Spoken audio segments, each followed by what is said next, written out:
tá, Tarek, é um prazer te ter aqui com a gente para ter esse bate-papo aí sobre plantação de igreja e contar essas histórias todas que eu sei que tem várias. Algumas.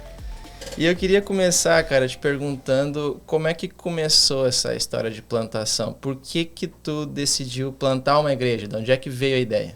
Legal. Aí, primeiro, agradecer o convite, abrir esse espaço aí, muito legal.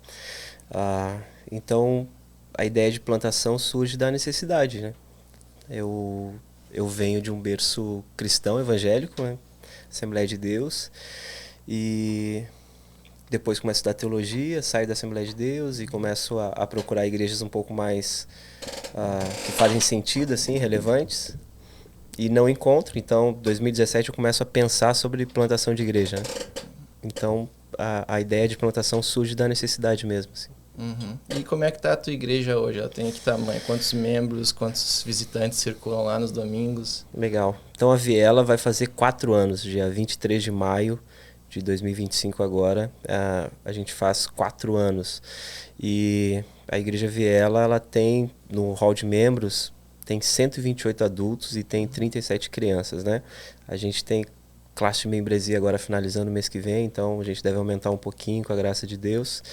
E em função dos últimos acontecimentos aí a gente tem um fluxo legal de visitantes, assim, né? Então tem cultos aí que tem 150 adultos, 180, já quase batemos aí 200 adultos no culto, muito legal.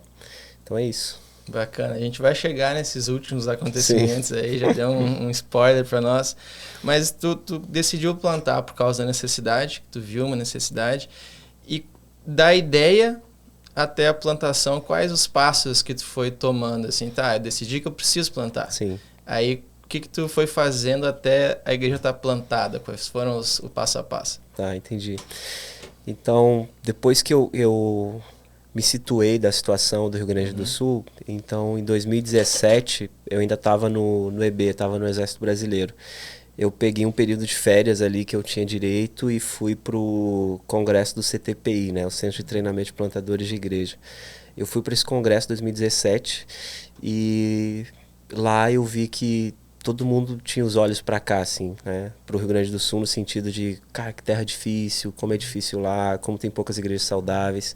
E aí eu comecei a me atentar nessa situação de que não era só uma percepção minha, né? A situação do Rio Grande do Sul era uma percepção geral. E aí eu voltei de lá motivado. Eu voltei motivado em 2017 e comecei a escrever. Então eu já trabalhava num setor administrativo, no Exército, e eu já tinha um know-how assim, para poder escrever e para poder pensar de maneira estratégica, né? Então eu tinha saído da parte de tropa, a parte funcional, já estava numa sessão mais de inteligência e estratégica. Então em 2017 eu comecei a dar alguns passos no sentido de escrever e de me preparar. Então comprei tudo que era literatura sobre o assunto, comecei a consumir tudo sobre plantação de igreja, e comecei a escrever o que seria o projeto de plantação, né? Então esse foi o primeiro passo, assim. 2017 comecei a escrever e colocar no papel. E aí depois desse momento de escrita, assim, tu começou o quê? A fazer um grupo base? Tu já começou a procurar pessoas, parceria? Começou um grupo caseiro? Qual foi o próximo passo imediato? Sim. Eu congregava, né? Congregava numa igreja da cidade de Novo Hamburgo, e eu nunca quis sair para o projeto de plantação e levar algum tipo de membresia da igreja local, né? Eu sempre deixei claro essa situação para a liderança que eu fazia parte, né? Então, e a igreja que eu fazia parte não tinha a ideia de começar um projeto de plantação, eles queriam ficar ali no que eles tinham. 2017 eu já estava decidido, comecei a escrever, 2017, 2018. Antes de acabar 2018, eu fiz uma lista de amigos que eu conhecia, que eram desigrejados, né? Tinham abandonado a igreja, mas eram pessoas piedosas, assim, e por uma questão ou outra mais de eclesiologia haviam se afastado. E a partir dessas pessoas eu comecei a convidá-las para minha casa e apresentar o projeto. Então eu apresentei o projeto para essas pessoas que estavam fora do vínculo de membresia. Apresentei para eles. Em 2019, a pandemia começou em março. Em 2019 eu comecei a me reunir mensalmente com um grupo de pessoas, que aí se tornou o grupo base. Eram 11 pessoas. Eu comecei a me reunir com eles mensalmente para falar do projeto de plantação, da filosofia de ministério e tudo. E a gente ficou 2019, 2020 nesse processo aí. 2021, dia 23 de maio, a gente deu início aos cultos públicos, né, numa garagem. Mas esses outros 2 anos aí foi o período gestacional, né, por assim dizer, né. Foi que isso. legal, cara. Então, tu começou, vamos dizer, com um grupo caseiro de desigrejados que tu conhecia. Isso aí. E foi começando a vender para eles a ideia de uma plantação, como é que era a tua visão sobre igreja, e o pessoal foi comprando. Mas ficou 2 anos nisso. Isso. Então, tu começou com 11 pessoas no início desse grupo caseiro, e aí até abriu o primeiro culto público, quantas pessoas já tinham nesse grupo? Eram 11 mesmo. Eram 11, ficou 2 anos ali trabalhando em cima desses 11. Um casal desistiu, né? Perto ali do culto inaugural, eu perdi um casal, então a gente ficou 9, né? 9 pessoas. 9 pessoas. Mas vocês fizeram o primeiro culto público com 9 pessoas e convidados daí, mas os convidados... Não, porque era pandemia ainda. A gente, não era o auge da pandemia, mas a gente tinha aquelas ondas, né? Omicron, aquela parada toda ali. Então, a gente deu início, mas num formato de culto já, não no formato de pequeno grupo. Então, era uma garagem muito pequena, mas tinha púlpito, tinha as cadeiras ali, tinha um momento de louvor, agora pregação, tinha essa organização, liturgia, essa liturgia de culto, não de grupo, né? E aí a gente começava a intercalar. Então assim, eu vou convidar fulano, na semana seguinte o outro convidava. Se o fulano que eu convidei, ele permanecia, a gente não convidava outro. Tinha a questão do isolamento aí, da distância, né? A gente ficou assim até acabar de vez essa situação, né? E quando acabou a pandemia, vocês tinham em média de quantas pessoas circulando na garagem ali? 27 pessoas. 27 adultos e mais 12 crianças tinham, né? 100% de crescimento, cara. 120% de crescimento. É um crescimento explosivo. Cara, e aí começou os cultos públicos pós-pandemia, né? Como que tu classificaria as fases que a tua igreja passou? Tipo assim, nesse primeiro momento o desafio principal era esse, a gente venceu assim, aí depois a gente trocou o desafio, nessa fase daqui em diante foi esse outro desafio. Tu consegue ver fases que a tua igreja passou de maturação entre esse momento até agora? Sim. Eu consigo... muito pessoal isso, assim. O Tim Keller tem um livro, né, A Igreja Centrada, e ele fala desses níveis, assim, que a gente tem que ir ultrapassando, né? E aí ele dá o nome de, quando você sai da fase de que é um grupo caseiro grande para uma pequena igreja, essa transição, aí ele coloca uma porcentagem lá, mas para mim se deu assim, muito, muito marcado, assim, de 0 a 50, de 50 a 100 e de 100 para mais, né, que é o que eu estou vivendo agora, então eu não consigo falar mais do que isso, né, mas de 0 a 50, estrutura, então tinha poucas pessoas, tinha poucos líderes, tinha pouca estrutura para receber as pessoas novas também, né? Então, de 0 a 50, esse era o principal desafio, estrutura. As crianças ficavam um pouco nos quartos, um pouco na sala, a gente ficava na garagem. Calor, era frio, sabe? O Rio Grande do Sul tem desses extremos, né? Na temperatura também. Então, a estrutura... Isso atrapalhou bastante a gente. Não atrapalhou, mas foi um desafio ali nesse primeiro momento. Então, eu apontaria desse jeito. Então, de 0 a 50, a estrutura comunicou muito, assim, e fez... foi algo que a gente teve que trabalhar.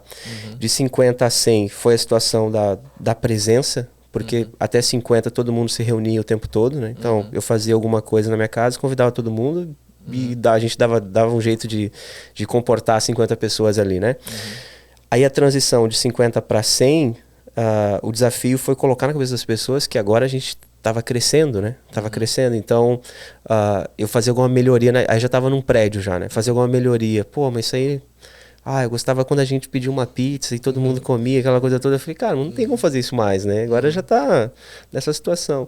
Então, nesse segundo momento, foi essa mudança na cabeça das pessoas. A gente não é mais um pequeno grupo, é uma igreja já. Tem que ter algumas coisas. Mas eu queria só cuidar das crianças, assim, só reparar elas. Agora tem que seguir um currículo, sabe? Essa coisa assim. Se for assim, eu não vou fazer. Então não faça. essa dificuldade, olha, agora a gente está nesse lugar, a gente precisa se organizar desse jeito, a gente precisa ter um pouco mais de treliça, né? Essa estrutura que faz com que a videira cresça. Antes não tinha necessidade de ter tanta estrutura, mas agora já tem. Então, na primeira fase, a estrutura, na segunda, é a mentalidade das pessoas em entender que a estrutura está ali para ajudar e para fazer florescer. E agora eu estou vivendo essa nova fase de 100 para mais, né? Que é o fato de que não consigo dar atenção para todo mundo, né? E aí eu preciso focar o pouco tempo que tenho nos líderes, e é a partir deles que as coisas funcionam. Então, tô tendo esse desafio das pessoas entenderem que, ó, eu tenho tempo para essa situação e talvez eu não tenha para essa aqui. Eu não consigo atender todo mundo, sabe? E aí, o meu discurso tem sido assim, ó, o pastorado ele é feito de ocasião. Então, assim, quando seu filho nascer, eu vou estar lá. Quando seu tio, seu avô morrer, eu vou estar lá. Quando você precisar muito de mim, eu vou estar lá. Mas eu não vou ser o cara que vou ligar todo dia para saber se você tomou café da manhã. Não consigo fazer isso com mais de 100 pessoas. Não tenho essa capacidade. Também é uma questão de mentalidade, né? Então, essas são as 3 fases que eu estou vivendo. Eu sei que tem mais, mas essas foram as fases que eu vivi e que eu estou vivendo atualmente. De 0 a 50, a estrutura era muito latente, né, no nosso meio. De 50 a 100, as pessoas entenderem que a gente não era mais um grupo grande, era uma igreja agora, uma pequena igreja que precisava de estrutura. E de 100 para mais é o fato de que eu não consigo atender todo mundo, né? Esses são os desafios que eu tenho enfrentado aí. Sim, né? E bacana essa divisão de fases, assim. Tem algumas perguntas sobre cada uma delas, assim.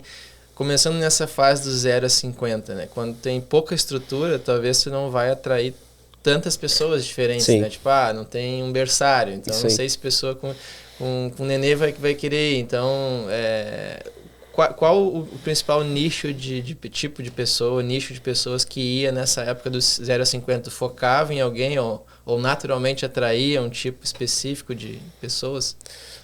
Naturalmente eu atraí um tipo específico nessas primeiras fases aí. Então, de 0 a 50 eram meus amigos. Principalmente aqueles que passaram pelo exército, assim. Então, quem passou pelo exército tem poucos critérios em relação ao conforto, né? Então era muito mais fácil. Cara, mais espartano. Assim. Muito mais tranquilo. Meu irmão, vamos passar calor.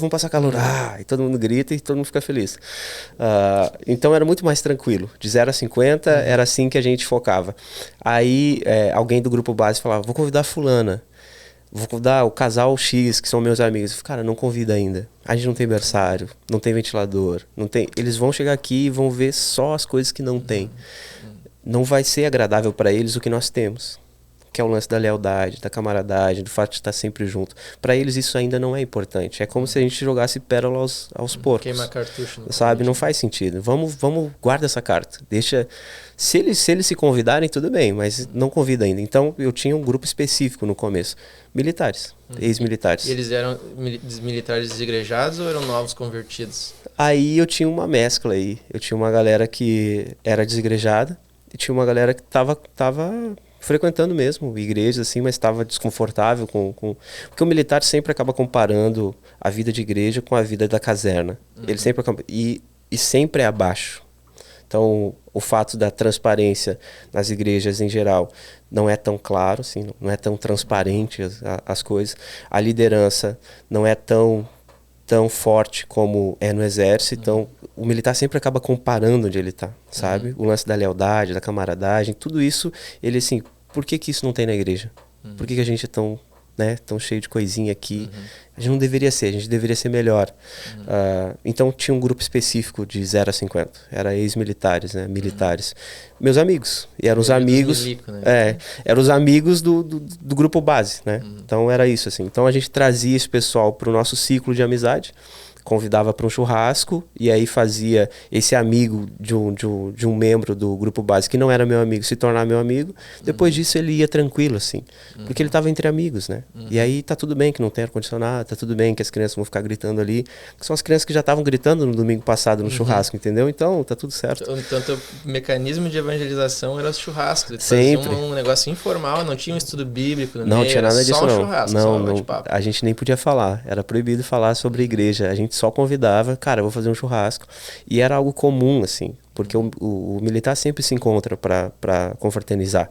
Então eu fazia e convidava e a gente já combinava, vamos convidar fulano. E só procurava saber dele, querer saber da vida dele, e aí a partir disso ele queria estar perto da gente também. E aí de 0 a 50 foi isso, assim.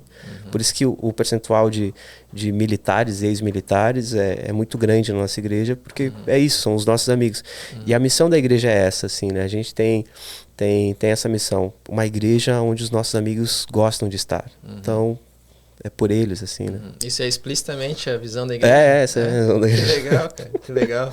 Sei. Então, o principal mecanismo de evangelismo era os churrascos, aí criavam um vínculo, aí tu convidava pra igreja, pra reunião do grupo lá, pro culto, e os caras começavam a engajar. Isso aí. De 0 a 50 foi isso aí. Então, de 0 a 50, esse foi o método principal, mecanismo de crescimento da igreja.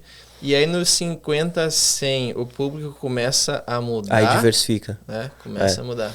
Parece que a igreja entra num radar, assim, que... eu vou visitar a igreja tal, e vou visitar a Viela. Começa a existir. Começa a existir. Entra no mapa, assim, né? Aí eu recebo os relatórios do Google Empresa, né? Seu site foi visitado. Tantas buscas. Cara, isso não acontecia de 0 a 50, agora está acontecendo. Então, quando entrou nesse radar, e aí eram pessoas que eu não conhecia. Né? Aí eu recebo as pessoas quando elas chegam no culto, e de 0 a 50 eu perguntava, e aí, você veio com quem? Quem trouxe você? E foi nítido quando as coisas começaram assim, eu vi na internet, eu pesquisei, eu vim, não conheço ninguém, né? Aí começou a ser diverso, assim. E como é que mudou pra tua cabeça? Porque quando era só teus amigos ou militares, era um tipo de pessoa que conhecia muito bem como é que ela funcionava. Aí começa a vir gente de fora, mudou o teu jeito de pastorear, de pregar, ou de abordar a igreja, ou não muda muita coisa? Não, pra mim não mudou nada, não. Mudou a maneira que eu comecei a tratar a liderança em relação a isso. Cara, agora você tem que fazer perguntas que você já sabe a resposta. Você não pode... E aí, o meu exercício foi de fazer essa mudança de mentalidade, foi trabalhar, olha, a gente não pode se enclausurar, não pode ficar só a igreja de milico, clube, né? Ou a igreja de milico, uma fraternidade, não é isso, a igreja é maior que isso, é todos os povos, todas as línguas, todas as nações, vamos lá. E aí comecei a trabalhar isso com eles. Cara, você se aproxima de um grupo ali que você não conhece ninguém, e você se enfia, e você faz perguntas. E eu tinha pessoas estratégicas, né? Então, acabava o culto, o Ed Tester fala sobre isso em Plantando Igrejas Missionais, né? Que a liderança deveria dedicar pelo menos uns 3 minutos para conversar com o visitante, né? Então, eu distribuía o pessoal do grupo base de modo que a gente conseguia se olhar assim, né, no final do culto. Então eu estava conversando com o visitante, e aí quando eu via que eu já tinha conversado, já tinha estabelecido um contato, eu olhava para um outro, chamar, né, e assim, né, com o olhar eu chamava ele vinha, se aproximava e começava a conversar. Aí eu já usava como ponte os minutos que eu já estava ali, o fulano aqui é gremista também. Sabia que ele tem uma sabia que o cara tem uma tatuagem aqui também, do Grêmio, e aí eu já saía e ia para aquele lá. No final, a gente recebia relatos depois. Tem a cultura do feedback, né? Eu perguntava depois de algumas semanas, cara, o que você tá achando da igreja? E aí, era muito legal ouvir que, cara, a primeira vez que eu vim, 4 pessoas falaram comigo. Totalmente estratégico. 4 pessoas que eu tinha combinado com elas que eu ia falar e mais 3 iriam falar. Então, esse foi o trabalho que eu desenvolvi, assim, de 50 a 100. O pessoal entender que, cara, a gente... Não é só o nosso povo aqui, né? A gente tem que abrir. Então foi assim que a gente fez. E foi difícil virar essa chave na cabeça dos líderes para ser intencional? O que tu teve que fazer de práticas, reuniões? Que problemas deu assim que tu teve que resolver? Teve gente que ficou chateada comigo, tem gente que assim, cara, não, tá indo para um rumo que eu não quero, mano. Não quero isso. Tem gente riquinha aqui, tem gente fresca. Cara, tem mesmo, tá tudo certo. A igreja é para eles, cara.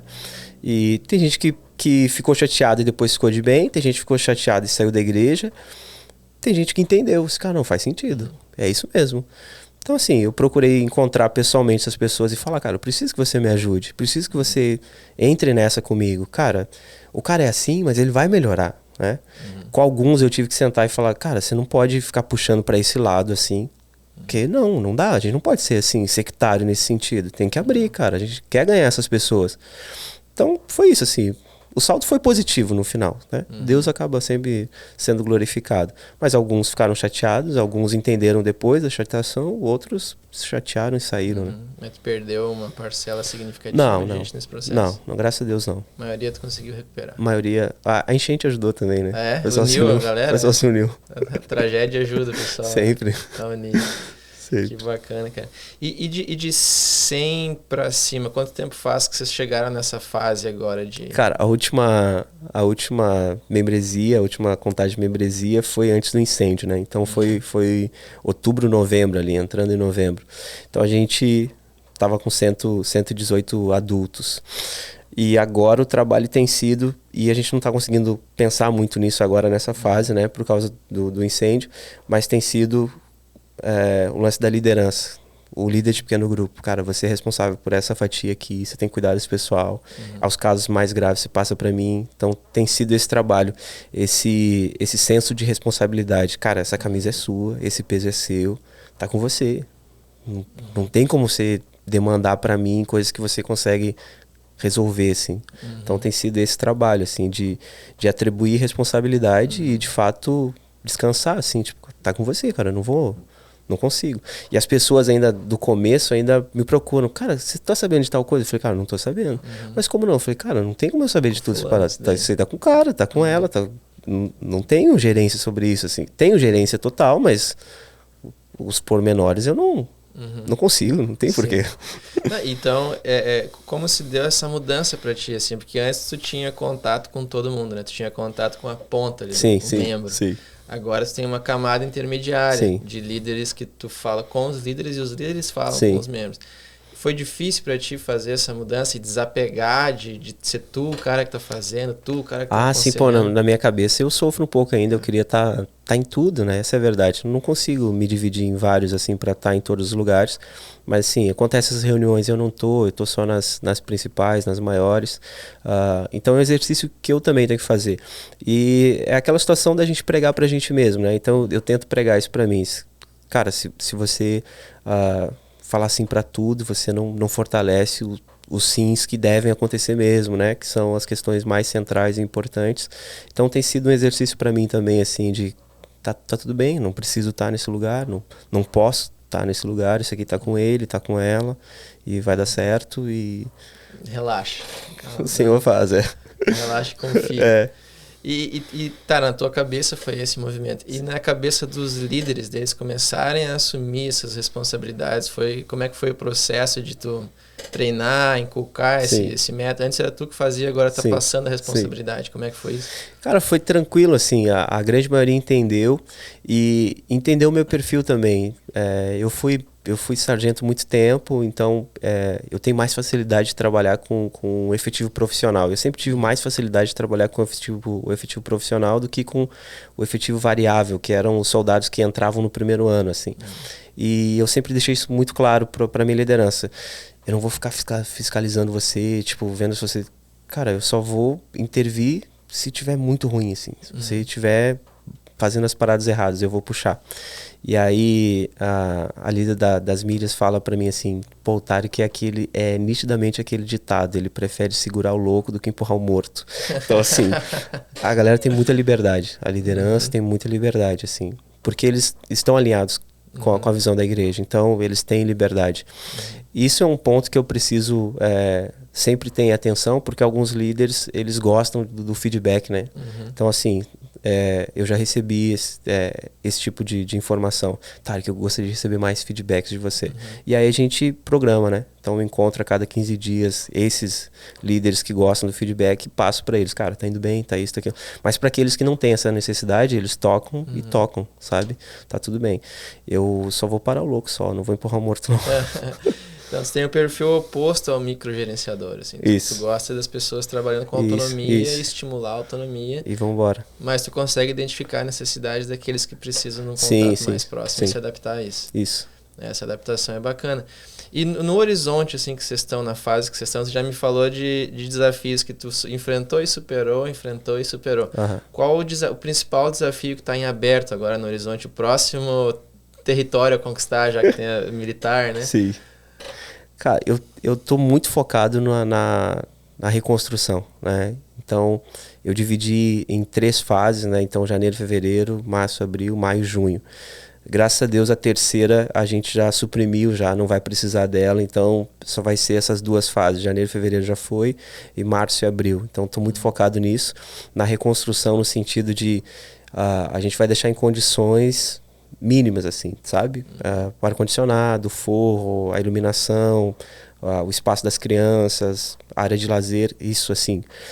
Em abril acaba isso, aí eu começo eu pensar no para onde a gente vai. Porque assim, não foi programado ir para aquele lugar, né? Encarar o prédio daquele tamanho, então eu não consigo prospectar agora para onde a gente vai. Não sei para onde a gente vai. Se vai esperar encher aquele lugar, sei lá, cabe umas 400 pessoas ou não sei agora. Tá aberto para mim esse lugar porque eu tô muito focado nessa situação da reconstrução agora. Sim. Então depois de abril eu já falei pra alguns, cara, depois de abril a gente vai sentar, vai pensar, mano, como que a gente vai avançar isso tudo aí agora.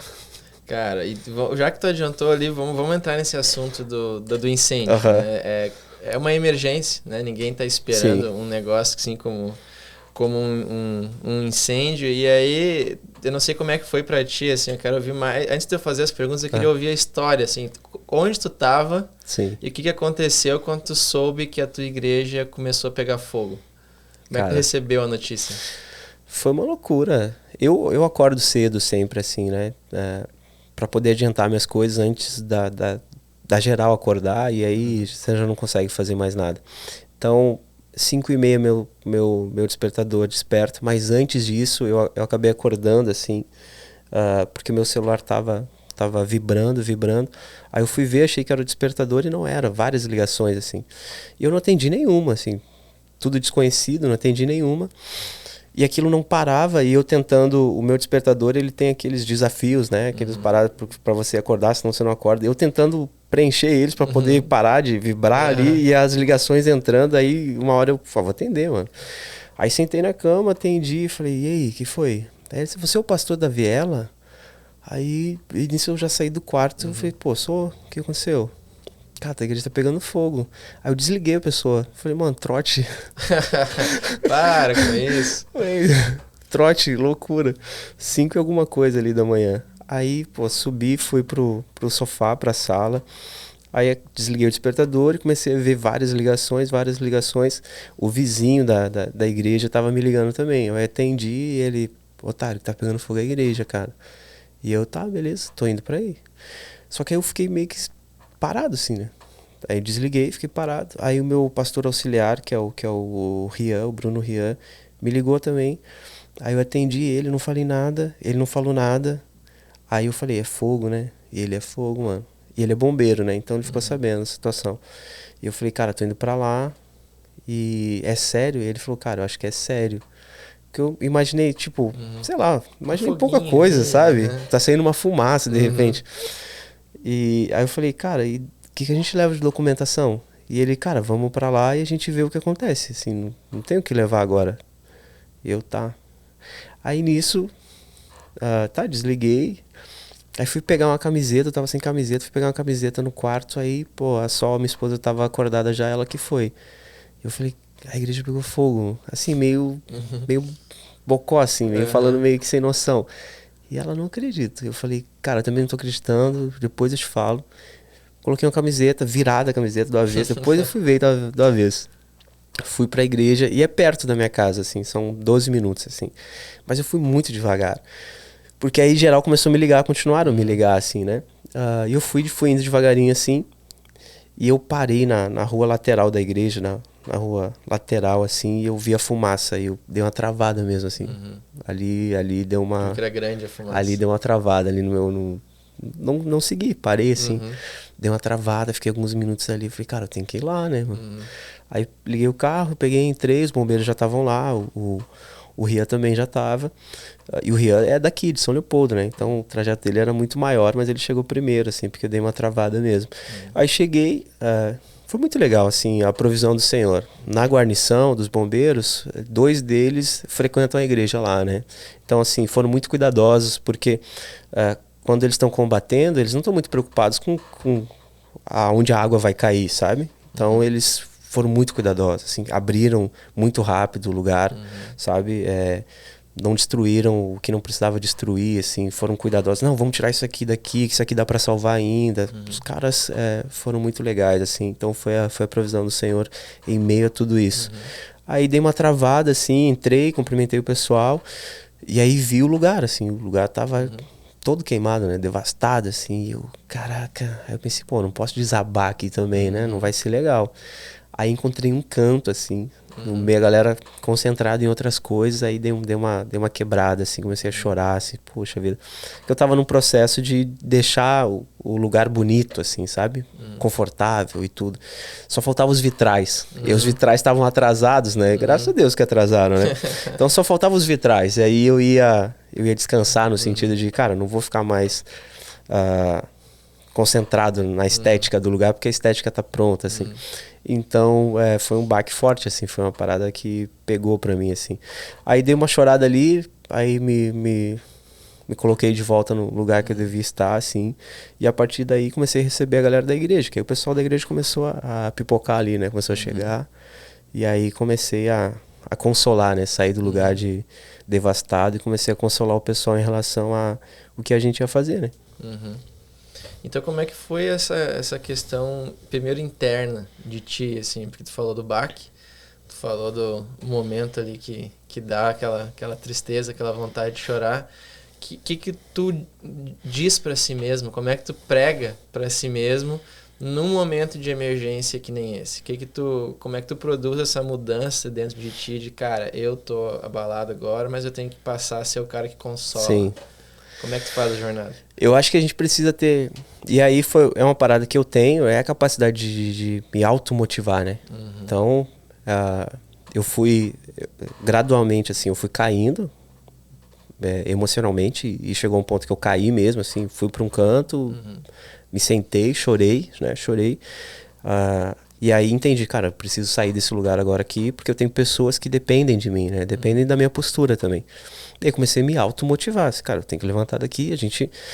Mesmo sem acreditar que conseguiria, né? Cara, eu tenho que levantar daqui e falar que Deus vai dar um jeito, a gente vai dar um jeito. Deus vai fazer, a gente vai fazer. Então, comecei a repetir isso pra mim. Cara, emocionalmente, tu não tava sentindo. Não sentia nada, não. Que era verdade. Eu sabia que Deus estava junto. E eu vi o cuidado do Senhor. Os bombeiros eram a galera da igreja, a maneira que entraram. O fato na esquina, dois prédios assim ao lado, tinha um prédio de produtos químicos, sabe? Uma parada... Foi o cuidado do Senhor. O telhado ele explodiu, né? Então o fogo foi por isso que o pessoal conseguiu visualizar o lance do incêndio. Então isso também foi o cuidado do Senhor, porque se o telhado não quebra, as paredes iam implodir, né? Então ia acabar com o prédio e ia pegar os outros prédios. E aí quando vê uma parada dá uma quadra, imagina uma quadra pegando fogo, um produto químico. Meu irmão, eu saí algemado de lá. Acabou. E não foi durante culto, assim, sabe? Sim. Cara, se acontece... 37 crianças, cara, correndo, sabe? Todo mundo sabia pra onde tinha que ir em caso de evacuação, sabe? Tinha sinalização e tudo, mas na hora do desespero as pessoas não pensam direito, né? Então, o fato de não ter acontecido durante o culto, o fato de ter ficado ali, só ali. Pô, eu tinha seguro predial, então tava tranquilo, né? Não tinha seguro do resto, mas o predial tava tranquilo. Não foi para outros prédios. Eu via isso. Em meio a toda a dor que eu tava sentindo, eu via isso e eu usava isso para me motivar. Cara, é isso que eu vou falar para mim, é isso que eu vou falar para os outros. Eu não sabia o que ia acontecer. Tipo, hoje a gente tá legal, mas eu não sabia que a gente ia estar legal hoje. Eu sabia que a gente tava mal, mas poderia ter sido muito pior, sabe? Então, eu usei isso para me motivar e para motivar os outros. E sempre falei, olha, isso é a treliça. Aquilo que a gente conversou da virada do 50 para o 100. A gente perdeu a treliça. Perdeu um monte de coisa legal que a gente tinha. Mas as pessoas estão aí, a videira continua viva, continua de pé. A gente só tem que achar outro lugar agora. É extremamente difícil fazer tudo isso, né? Mas eu usei muito isso para me motivar e para motivar os outros. Uhum. E a causa do incêndio, vocês identificaram? Era prevenível, não? Não, foi uma pane elétrica, assim, né? Foi uma pane elétrica, foi uma descarga na tensão e acabou dando um curto em algum dos equipamentos lá. Ou foi a geladeira ou foi o freezer que a gente tinha, né? O laudo identificou isso. Então, um dos dois entrou em curto, com uma sobrecarga que teve na energia, e a partir dele pegou fogo em tudo. Né? E aí depois que tu tem esse primeiro contato, né, que já é meio que um gerenciamento de crise mais imediato, né, a poeira baixa um pouquinho. Como é que tu falou que no começo tu tinha essa emoção e a coisa de, tá, vou pregar para mim mesmo que Deus está aqui, mas tu não visualizava como é que tu ia fazer depois, não tinha um plano, não tinha nada na cabeça. Nada. Como é que foi para ti criar esse plano de reconstrução e tratar o teu coração para, tá, não, isso aqui me dá esperança, vamos seguir por esse caminho? Como é que foi esse processo? Cara, então, no dia 19, que foi na quinta-feira do incêndio, a gente ficou em volta disso, ali esperando a perícia, esperando o laudo, esperando a liberação. Então, eu tinha ações práticas a fazer, tirar o que sobrou, né? Isolar ali e tirar o que sobrou. Então, o dia foi em volta disso. Quando acabou o dia e a gente conseguiu retirar o que era preciso retirar ali, o que sobrou, e colocar na casa dos irmãos e distribuir, eu fui para casa e aí tomei banho, comi alguma coisa e comecei a pensar nesse projeto de reconstrução. Então, fiquei a noite toda pensando nisso, fiz uma listagem do que a gente perdeu e do que a gente precisaria para recomeçar. Foi uma madrugada longa, assim, né? Então foi muito estratégico mesmo, assim. Cara, eu acho que isso aqui tem que acontecer dentro de 2 meses e aí dividir, né? Então a primeira grande fase tem que abranger 50% de tudo que a gente precisa, a segunda tem que abranger 30% e a terceira 20%, né? Então dividi assim em 3 fases e listei tudo, assim. Coloquei no Excel e listei tudo, fiquei a madrugada fazendo isso, assim, né? Então pensei desse jeito, assim, e a partir disso comecei a pensar em prédio, assim, né? Então já tinha esse prédio que a gente tá, eu já tinha visto, só que era uma parada que não fazia sentido, que é muito grande, o valor muito alto, não fazia sentido dar esse passo, né? Naquele momento, né? Com aquelas condições não fazia sentido. A ideia era você aumentar 25%, 30% do seu espaço, né? Pra não ser uma parada assim, ó, nossa, a igreja tá vazia, vazio, né? Nossa, restaurante ruim, né? Um monte de cadeira vazia. Então a ideia foi essa. Então fiz isso, fiquei a madrugada dividindo as fases e pensando no o que cada fase deveria contemplar, né? Foi assim. Fez um inventário de danos e isso onde é que a gente vai começar a reparação.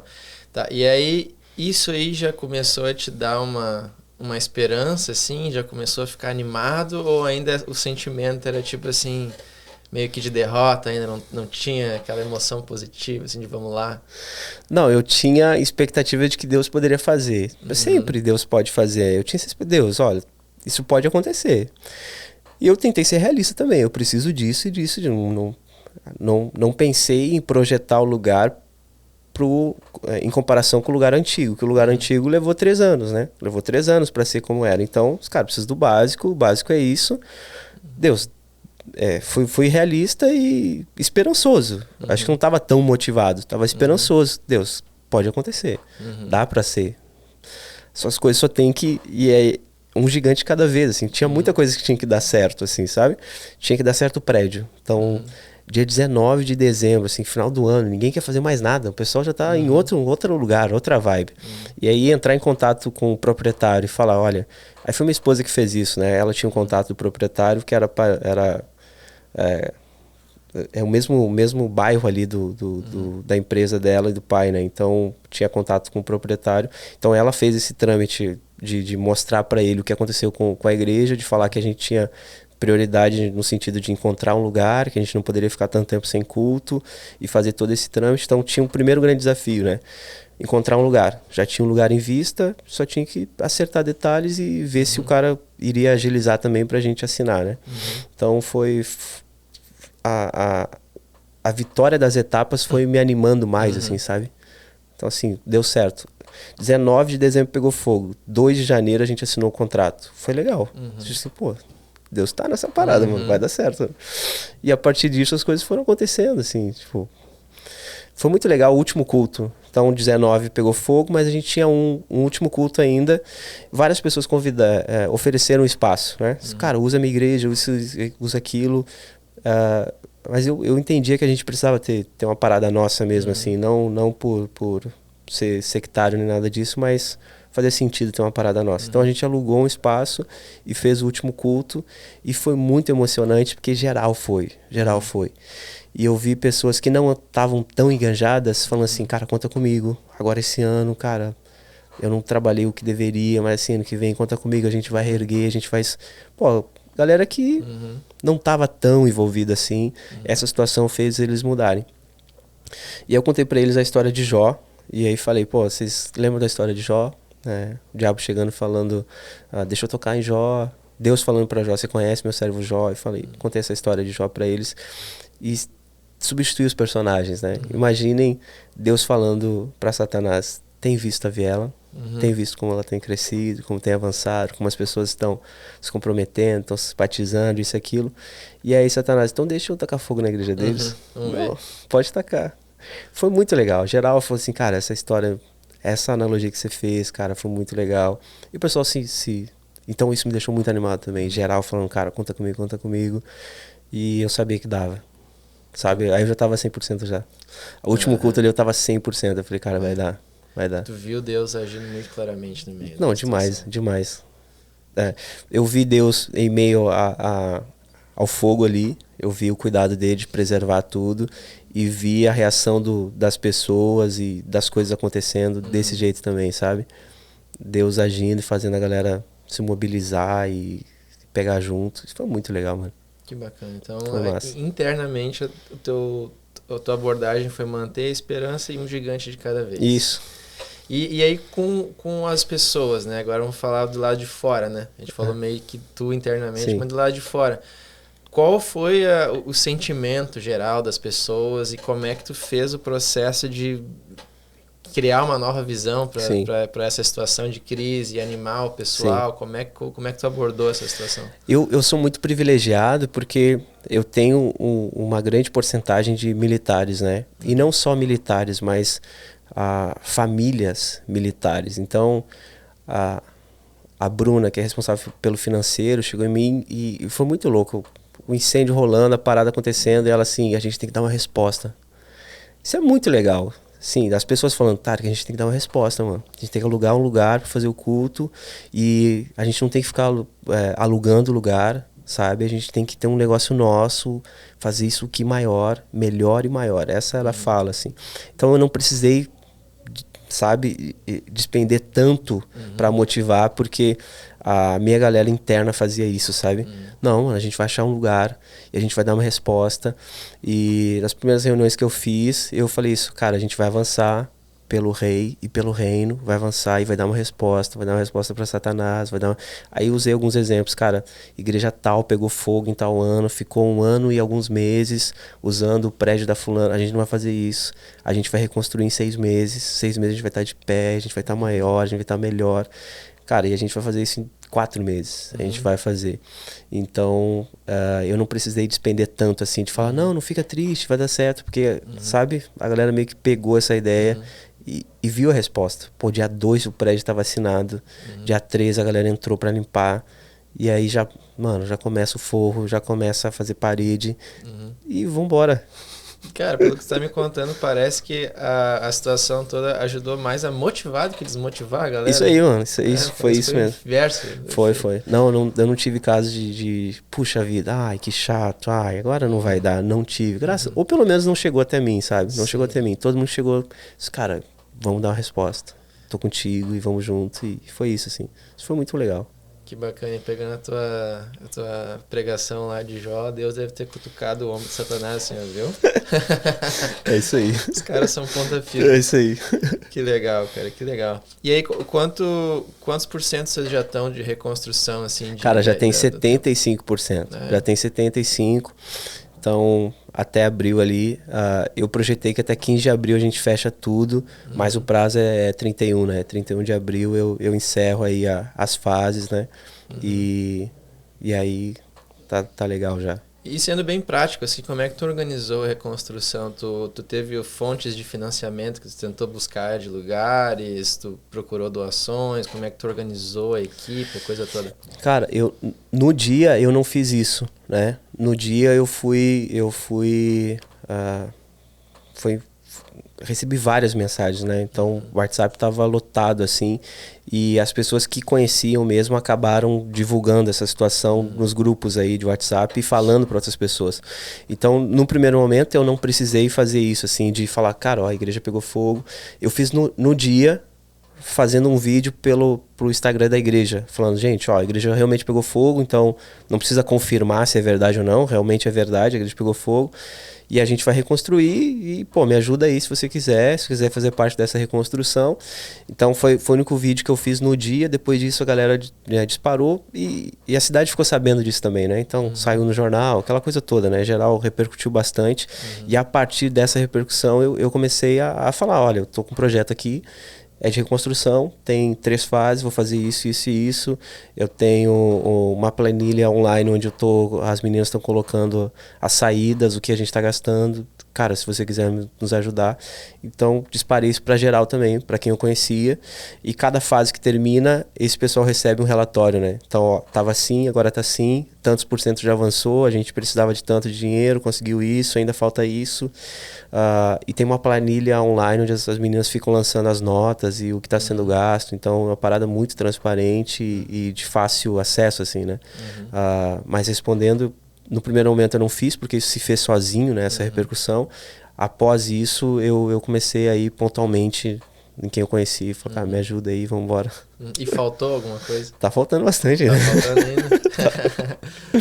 Tá faltando ainda. Mas tá indo. Tá indo, graças a Deus. Bacana. E aí, o efeito que teve isso foi aumentar o número de pessoas que circulam nos cultos? Sim, tem muita gente curiosa, né? E a resposta que a igreja deu cara, é um milagre. Então, assim, muitas igrejas passam por isso, né? A gente não é único por causa disso.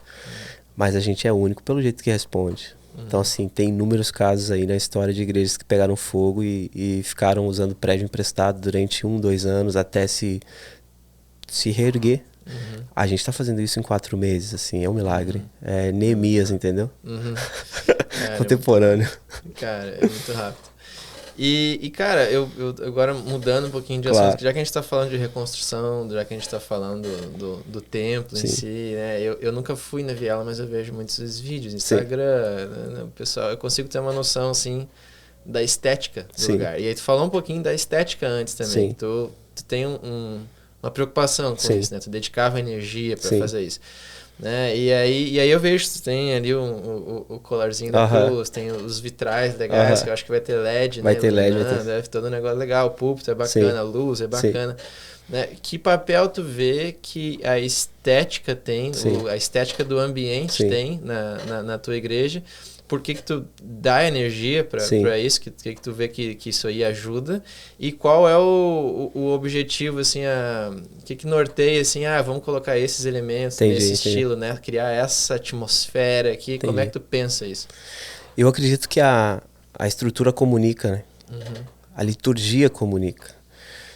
Então, tudo comunica. Então, é pensando nisso, assim. Então, eu quero que as pessoas entrem e elas acabam relatando isso. Cara, o ritmo é diferente aqui. Parece que eu estava em outro ritmo, eu cheguei aqui, é diferente. A liturgia começa com o momento de aquietai, onde eu falo, cara, pega um café, pega uma água, senta e aquieta o teu coração. Diminui, reduz o ritmo. E eles sentem o impacto disso, cara, não é correndo as coisas. Aí agora eles entram e dão de cara com os vitrais, né? E aí os vitrais, eles comunicam coisas, né? Era o jardim, era uma coisa perfeita. E aí a gente bagunçou tudo. Aí tem uma cruz no meio que nos resgata. E aí tem um cordeiro vitorioso que mostra pra gente o final da história.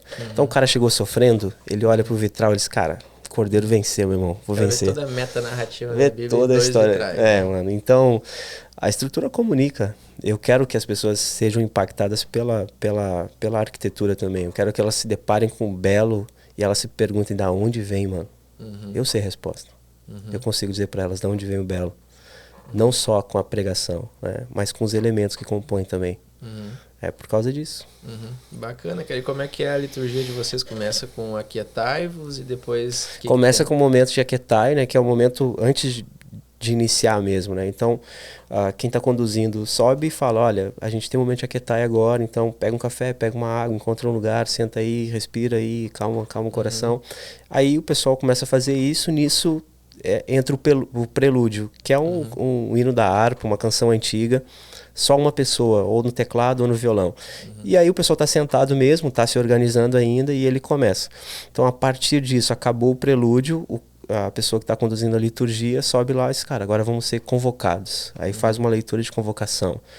Vinde, adoremos ao Senhor, recita um salmo lá, faz uma oração e aí começa os louvores. Aí o pessoal canta 3 louvores, depois um momento de confissão. Aí o que está dirigindo a liturgia lê uma passagem, o Salmo 51, né? E aí lê ali o Salmo 51, fala, agora é o momento da gente pedir perdão. Vamos pedir perdão, vamos pensar na semana, vamos refletir o que a gente fez até agora. O que a gente fez de errado até agora. Esse é o momento de pedir perdão.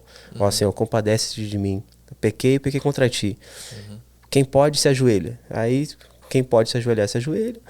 E aí quem está dirigindo a liturgia deixa alguns segundos para as pessoas pensarem assim na sua semana, e aí ele puxa a oração ali, encerra, pede para o pessoal ficar de pé e fala, agora eu quero que vocês saibam da promessa de perdão. Então, toda vez que a gente confessa, a gente tem a certeza do perdão. E aí lê uma passagem que fala sobre o perdão do Senhor, né? E depois segue, aí tem mais um louvor, depois desse louvor, aí a pregação, aí depois da pregação, um louvor como resposta, né? Como resposta, um momento de oferta depois, e depois bênção final, né? Aí acaba, assim se encerra. Bacana. E aí a gente tem plantadores que estão ouvindo isso também, né? E aí eu queria que tu ajudasse eles a pensar a liturgia deles. Então, tu teve referências assim de inspiração para montar a liturgia dessa forma, e por que tu acha que essa liturgia especificamente funciona e combina com o público-alvo específico que tu tem, para ajudar o plantador a ver, tá, cara, talvez essa liturgia não seja para mim, para minha igreja, mas os critérios para eu pensar nisso são esses aqui. Entendi. E assim, a liturgia, essa é a liturgia completa, mas não dá para pensar que eu usei ela na garagem, que eu não usei, né? Eu fui colocando elementos nela ao longo, é como aquele exemplo da panela com o sapo dentro, né? Você não coloca o sapo com água quente ali, você deixa ele ali com água fria e vai esquentando a panela, né? Ele nem percebe que está sendo cozinhado ali, né? Então a ideia é essa. Eu fui colocando elementos assim, aos poucos, assim, a igreja consegue entender isso aqui agora. Imagina, chegar e, cara, eu não vou me ajoelhar, não estou na igreja católica, não sou luterano, não vou me ajoelhar. Então isso eu coloquei, e foi um momento específico. Deu a enchente no ano passado. Quando acabou aquela situação, eu falei, gente, vamos ficar de joelho? Mas eu já queria ter colocado isso, só que eu estava esperando. Vamos agradecer ao Senhor, porque a gente está bem, a gente está vivo. E a partir disso, eu estabeleci um momento de confissão. Então, eu fui estabelecendo as coisas conforme o andamento da igreja. Eu não assustei a galera, sabe? Eu fui aos poucos, assim. Então, a liturgia que eu tenho faz sentido para o público que eu tenho. Então, não faz sentido para todos os públicos. Aí o Tim Keller vai falar... Igreja Centrada, ele fala um pouco de liturgia, mas ele tem um livro chamado Louvor, que aí não é o Keller, acho que é o Keller e o Carson, né? Louvor. Ele fala sobre liturgias também. Então tem esses 2 livros aí que eu acho que são referências assim, pra gente pensar em liturgia, mas tem muito a ver com o contexto, né? Tem muito a ver com o contexto. Eu fui colocando elementos conforme a maturidade da igreja. Eu tenho símbolos da fé também. Então quando eu subo para pregar, antes de pregar eu tenho símbolos da fé. Ano passado a gente fez o credo apostólico. Esse ano a gente teria que começar um catecismo, Nova Cidade, mas não consegui começar em função do incêndio, né? Mas assim, esses elementos eu fui colocando conforme a igreja foi crescendo, assim, né? Foi entendendo de maneira mais madura os elementos, sabe? Então a liturgia funciona diferente em outros lugares, né? Para o meu público funciona. É pra galera que eu quero atingir.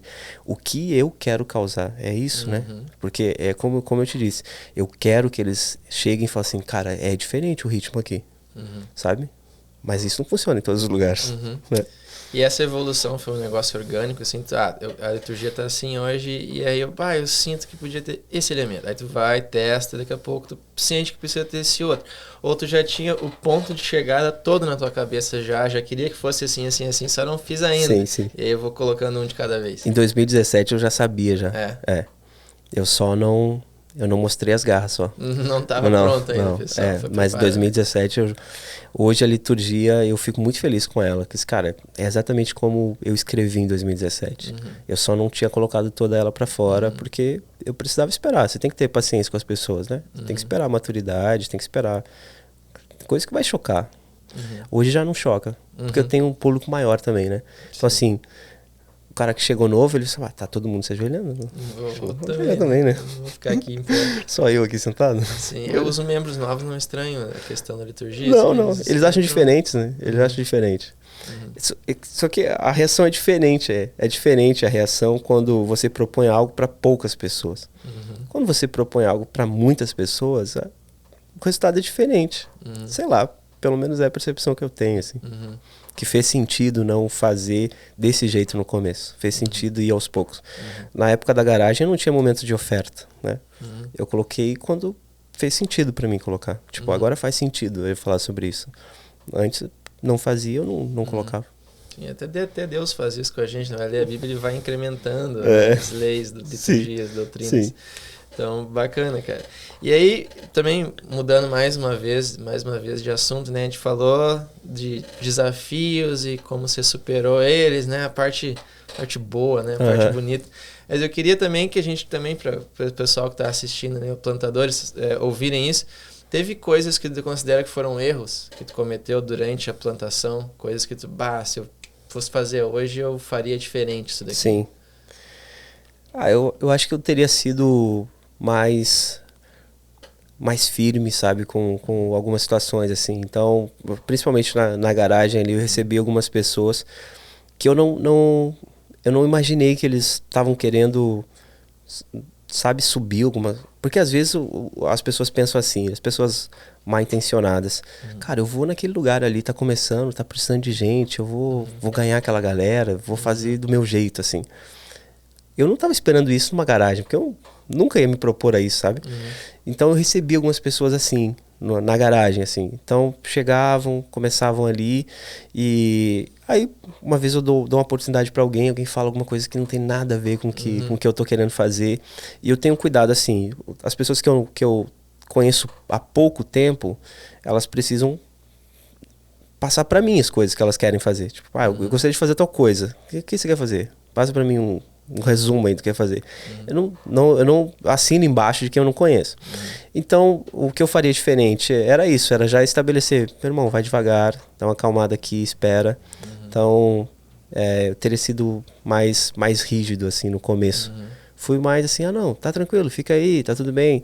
Aí o pessoal falava uma bobagem aqui, uma bobagem ali, não na pregação, assim, porque eu não dava esse espaço, mas no convívio, assim, na resenha depois, sabe? E eu, não, tá tudo bem, daqui a pouco ele dá uma melhoradinha.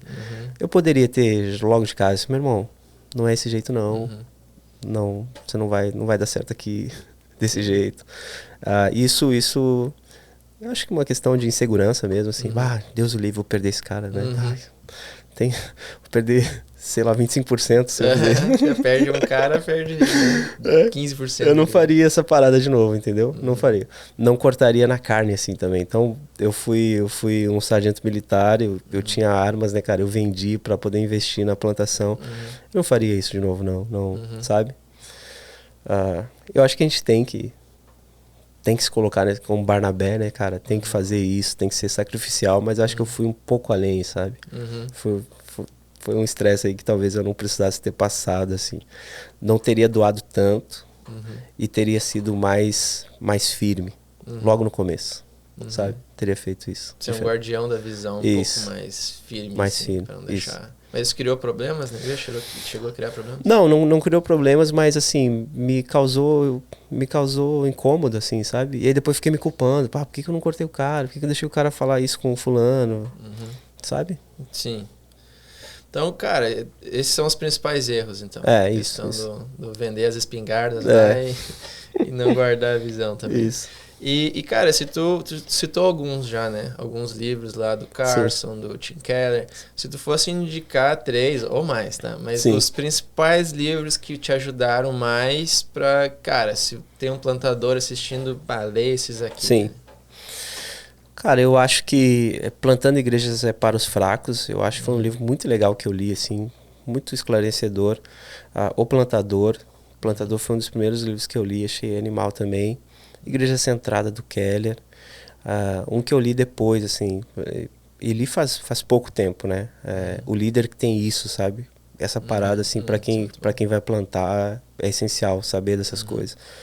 Então, esses 4 aí eu acho que são os tops, assim, que eu acho muito bons. São muito diretos e claros, assim, em relação a... Você tem que fazer e vambora. Bacana, eles te ajudaram a pensar todo o processo de plantação. E aí, falando em pensar o processo de plantação, assim, tu falou que tem a visão, a missão era uma igreja para os nossos amigos. Isso, né? Nossos amigos gostam de estar, né? Isso. E aí, essa visão ainda é a mesma? É a mesma. E qual é a visão, missão, filosofia de ministério? Tem alguma coisa que tu queria destacar sobre como é que tu construiu a estratégia da igreja de forma geral? Ela mantém a mesma desde o começo? Ela mantém a mesma desde o começo. Então, a ideia da missão, né, é ser uma igreja simples, leve e relevante para a cultura. Então, a ideia sempre foi essa, assim. Então, tem o culto principal, que é o culto domingo, tem as atividades durante a semana, nada é pesado, nada é, puxa, a vida tem que ir lá. As pessoas têm que sentir prazer em fazer essas coisas, de estar junto. Então, a gente tenta caminhar desse jeito, simples, leve e relevante para a cultura. Tem que fazer sentido com as pessoas que não são cristãs. Tipo, eu quero estar perto do Romening. Faz sentido estar perto dele porque a vida dele é legal. Então tem que ser relevante para a cultura, senão a gente é só mais um clube aí, sei lá. E uma igreja que nossos amigos gostam de estar. Então você não precisa... será que eu convido fulano? Puxa vida, mas o ciclano vai pregar. Nossa, o cara fala uma parada nada a ver, ninguém vai entender nada, ou vai gritar aqui, ou vai começar a fazer um auê, ou, sabe? Não. Então tudo é pensado, cara, meus amigos gostam de estar aqui, cara. São bem recebidos. É claro, a pregação faz sentido para eles, é clara, sabe? Então, essas são a missão e visão, né? Uma igreja que nossos amigos gostam de estar e ser uma igreja simples, leve e relevante para a cultura. E aí tem valores, né? Então, valores centrados no evangelho. Então, o que é essencial? A gente vai pregar o que é essencial. Toda a palavra do Senhor é isso, centrado no evangelho. Então não vai para o liberalismo, o lance da libertinagem, né, cara? Não vai para o liberalismo teológico, não vai para o legalismo, para o moralismo. Centrado no evangelho, na cruz de Cristo. Uma igreja relacional. Então a ideia é as pessoas têm que se relacionar fora do ambiente dos cultos. Uma igreja missional, tem que pensar em implantação de igreja. A gente está no estado menos evangelizado do país, então o índice super pequeno aqui, então tem que ser uma igreja que pense nisso, né? Missional, uma igreja que vive o ordinário. Cara, culto todo domingo, é ordinário, é legal. Pequeno grupo toda semana, nossa, é legal, sabe? Que vive o ordinário, as paradas simples da vida, uma igreja que planta igrejas, né? Esses são os valores aí que a gente carrega. Bacana, cara, muito bacana. E aí, nessa tua jornada, assim, tu já deve ter ouvido muitos conselhos de várias pessoas, né? Qual foi, na tua opinião, o melhor, ou os melhores conselhos que tu já recebeu para a plantação de igreja? Cara, o melhor conselho que eu recebi foi do Mateus, assim. Mateus, cara, falou para mim, cara, bota o pé, Deus tá contigo, abraça, vai para cima, não diminui. Isso me motivou muito, assim, foi um divisor de águas para mim. Foi esclarecedor, assim. Algo que eu não tinha, sei lá, precisava disso. Precisava. É uma questão do incentivo, do ânimo da... Quando eu saí da garagem pro prédio, já era uma parada surreal. Então, eu queria ir progressivamente. Tava no projeto de plantação. 1 ano na garagem, depois 1 ano em uma sala comercial. Só que eu recebi muitas crianças. Então não tinha sala comercial que fizesse sentido para ter um ministério infantil. E aí eu fui para um prédio de 280 metros quadrados. Saio de uma garagem de 36 para 280. Achei surreal. Cara, não faz sentido. Levei meu sogro para olhar o prédio. Meu sogro falou, é grande, meu irmão. Meu sogro empresário, né? Aí falou para mim, se der errado aqui, é falência, mano. Você vai assinar... Vai ser feio dar um passo para trás aí e ir para um prédio menor, vai ser ruim. Eu falei, não, estou ciente, vai ser ruim. levei geral pra conhecer o prédio, levei o Matheus, cara, é grande. Assim, mano, bota uns biombos aí, divide esse espaço pra não parecer tão grande. Coloca o pé, mano, coloca o pé. Deus tá nesse negócio, vai dar certo. Isso foi muito legal. Foi o melhor conselho que eu recebi. Dá aquele friozinho na barriga antes Sempre, de dar um passo grande. E é legal ter alguém que passou por essas fases também ajudando, validando, dizendo, cara, esse é o caminho. E tu teve mentores, assim, na tua vida pastoral? Qual que o papel que mentores tiveram, assim, na tua caminhada como plantador? O fato de saber, sabe? Cara, já passei por isso. Quem sabe você faz assim. Isso é muito legal. Isso e Matheus tem sido esse cara pra mim, assim, sabe? Porque plantou aqui no Rio Grande do Sul também, passou por esses desafios. Então faz muito sentido a mentoria que eu recebo dele nesse aspecto, sabe? Eu passei por isso. Quem sabe você faz assim. Não é um cara que impõe nada pra mim, sabe? Ele... Cara, o que você acha? A liturgia da Viela é completamente diferente da liturgia da Betânia, assim, sabe? E ele, pô, que legal, tudo certo, isso aí, vambora. Faz sentido? Faz, então vambora. Então, é muito legal esse tipo de mentoria, esse tipo de relação, onde, cara, quem sabe você faz assim, não vai fazer? Não, tá tudo certo, a gente faz do teu jeito então, mas aqui... E passou pelas fases, né? Passou pelas fases, cara, não, eu já passei por isso, cara... Fica tranquilo, dá uma descansada, vamos fazer outra coisa, tira os olhos desse problema. Isso é muito legal, sabe? Então faz muito sentido ter uma mentoria mesmo, cara. Um mentor experiente e não impositivo. Não assim, impositivo. Né? Vai caminhando junto. Sim. E aí, se você é um plantador que também quer ter essa experiência de um mentor, quer ter um olhar de fora, vai ter aqui na descrição, de onde você estiver assistindo, seja no Spotify, seja no YouTube, links para você poder participar de mentorias gratuitas mensais com o Matheus, que a gente está falando dele aqui, e links para você saber de outras formas como você pode se tornar parceiro, ter alguém caminhando com você. E aí, pra gente encerrar, Tarek, eu tenho uma palavra final que tu gostaria de deixar para os plantadores que estão assistindo essa nosso bate-papo aqui, a partir da tua experiência toda como plantador? Eu acho que tem. Provérbios 21, né, fala que a gente prepara o cavalo para a batalha, mas a vitória vem do Senhor, assim. O lance é se preparar. Se você está pensando em plantar, se você já está plantando, sempre, né, com esse espírito de humildade, cara, eu preciso aprender um pouco mais, eu preciso saber um pouco mais, eu não sei de tudo, sabe? Não ter a mente fechada para as coisas, tentar entender o contexto que está vivendo, preparar o cavalo, né? Saber que a vitória vem do Senhor, então tem coisas que não vai dar certo, mas aí Deus não queria que desse certo. Então se preparar bem e confiar no Senhor. O dia fácil foi ontem, essa é a grande verdade, né? Não tem ambiente favorável para plantação de igreja, não tem, não vou plantar no Rio Grande do Sul porque é difícil, vou plantar em Curitiba, vou plantar... Meu irmão, a gente está falando de conversão, essa é a obra do Espírito Santo. Não tem dia fácil. Então, assim, uma palavra encorajadora. Prepara o cavalo, meu irmão. Se prepara e confia no Senhor, que a vitória é dele, né? Bacana, cara. É isso aí. E aí, essa era a última pergunta, mas veio uma outra na cabeça agora. Tu falou em preparação, né? Tem coisas que a gente se prepara, tem coisas que a gente tem um talento natural para fazer, tem coisas que a gente meio que já tenta e vê que nunca vai ser bom naquilo. É melhor trazer alguém para perto que suplemente essa deficiência. Como é que tu vê o teu perfil, assim, como plantador? O que as tuas forças naturais? O que tu vê? Cara, naturalmente eu sou bom nisso. O que aquelas coisas que tu aprendeu? O que aquelas coisas que, já tentei, mas isso aqui, cara, não consigo ser bom. Eu tenho que sempre estar achando alguém para meio que me ajudar e fazer por mim. Como é que é o teu perfil de plantador? Deixa eu ver. Eu sou muito relacional. Eu sou um bom pregador, eu sou muito relacional.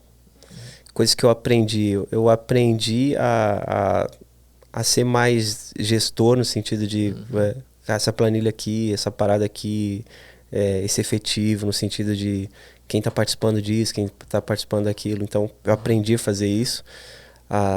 Até a parada mais jurídica da coisa, né? Pô, CNPJ, essas paradas, eu que encaminhei na época da garagem e eu tive que aprender, assim, foi muito dificultoso para mim me envolver nessa área toda jurídica e de documento, assim, da igreja.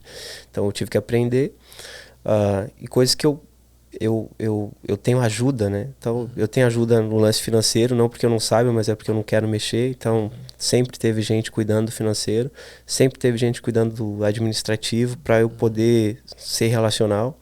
Então, isso me ajuda muito, assim. Bom, a galera do louvor, eu não canto nada, eu sou péssimo para essas paradas, então sempre teve gente nesse lugar, assim, sabe? E quando não tinha, não tinha. Aí não tinha essa situação. Eu colocava no Spotify as músicas ali, já era, assim, não sofria com isso também, sabe?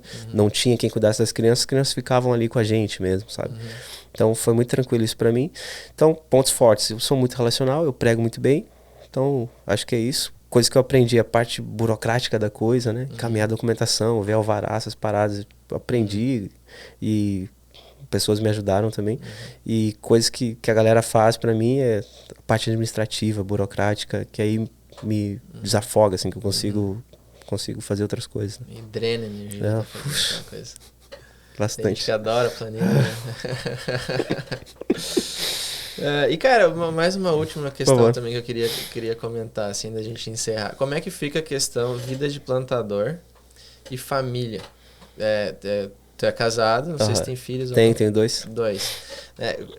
Como é que tu equilibra isso? Assim, tu também tem dicas para plantadores e pastores para conciliar família e plantação? Eu acho que equilíbrio é falácia. Eu acho que é falácia. Uma tensão sempre. É, sempre uma tensão. Eu acho que, pelo menos é uma experiência pessoal minha, assim. Eu acho que aquela listinha que a gente aprende, né? O pessoal que vem de igreja, assim, Deus, família, trabalho, depois ministério. Eu acho que é bobagem, né? Eu acho que é bobagem essa parada. Eu acho que eventualmente você vai negligenciar o trabalho para fazer a vontade do Senhor. Eventualmente você vai deixar sua mulher chateada para fazer a vontade do Senhor. Eventualmente você vai deixar Deus chateado também para fazer a vontade do trabalho, sabe? O lance é não permanecer. Não permanecer deixando o trabalho chateado, não permanecer deixando a esposa chateada. E precisa ter essa tensão no fato da esposa e dos filhos entenderem, cara, agora o papai não pode estar aqui, porque o papai está viajando, porque o papai está fazendo isso. Agora o papai está aqui, e aí o papai não está atendendo fulano, sabe? Essa tensão precisa existir. O lance, eu acho falácia, eu acho que não é saudável também essa parada do equilíbrio. Você não vê Jesus sendo equilibrado. Assim, não tem tempo para comer. Aí você vai aceitar que a galera fala sobre equilíbrio e Jesus não tinha tempo para comer, não visitava a mãe dele. Então não faz sentido para mim essa ideia. Eu acho que a gente tem que viver intensamente mesmo, mas estar presente, sabe? Então assim, às vezes eu vejo a galera falando, não, tá, que eu não posso participar do pequeno grupo porque eu tenho que estar com a minha esposa, passo muito tempo fora de casa. Tranquilo, tudo certo. Aí eu vou fazer aconselhamento com ele depois, com um casal. E aí, fulano ficou em casa terça-feira, o que ele fez? Conta pra mim, como que foi a rotina dele. Não, fulano tomou banho, pô, ficou no celular. Que adiantou, mano? Ficou com a família. Que família é essa, mano? Então assim, tava ali, mas não tava. Se a galera conseguisse pensar, cara, eu tô aqui, mas eu tô aqui agora. Não é assim, eu tô aqui, ó. O meu relógio não tá aqui me incomodando, mostrando o que tá chegando de notificação. O meu celular tá virado para baixo. Eu tô aqui, Romanique. Tô aqui com você, cara. 100%. Quando eu estiver com minha esposa à noite, eu vou estar 100% com ela. Aí ela não reclama, pô. Aí você não reclama. Tá entendendo? Que equilíbrio é esse? Sabe?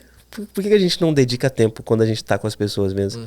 Aí o cara tá com o filho, mas tá olhando TV, mas não tá com o filho. Tá, mas não tá. Tá, mas não tá. Então não faz isso. Ah, não, pô. Tem que passar a noite, tem que estar em casa. Mas tá em casa fazendo o quê, nego? Olhando série, vendo jogo? Não tá em casa. Então, eu acho falácia a parada do equilíbrio. Eu acho que o Senhor sempre nos chama pra tudo. É o discípulo radical, que nem o Stott escreveu, entendeu? Então, eventualmente, você vai estar fora de casa pra fazer a vontade do Senhor. Eventualmente, você não vai atender. Segunda-feira, eu não atendo ninguém, cara. Só se acontecer uma parada surreal, assim. Então, Tarek, deu uma briga aqui. Aí é uma briga séria? Não, uma briga que tá... Não, então terça-feira a gente vê, pô. Eu tô com a minha família agora, não tem como. Aprender a dizer não pras coisas, sabe? Eu tenho isso aí, cara. Pra mim é isso. E eu acho que é isso, sei lá. Funciona pra mim. Então é questão de abandonar essa ideia de equilíbrio, eu ser acho que intenso e tá 100% presente quando tu tá num lugar, que tu tá com a família. Tá com pra a mim família, faz sentido. Tá com fazendo alguma coisa pro reino, tá fazendo aquela coisa pro reino. Tem mais algum outro princípio que tu diria que ajuda a negociar essa tensão aí, família e igreja? Eu acho que é tá bem, sabe? Se você estiver bem mesmo, assim, cara, tô bem com o Senhor, assim, no sentido de quem é plantador, né? Não tá pegando a Bíblia só para pregar, sabe? Ele pega a Bíblia porque ele tem prazer de estar com a Bíblia, de ler a palavra do Senhor. Não tá orando só em ocasiões específicas, né? Tem um pequeno grupo aqui, tem uma reunião ali. Não, ele ora porque ele gosta de conversar com Jesus, sabe? De estar com o Senhor.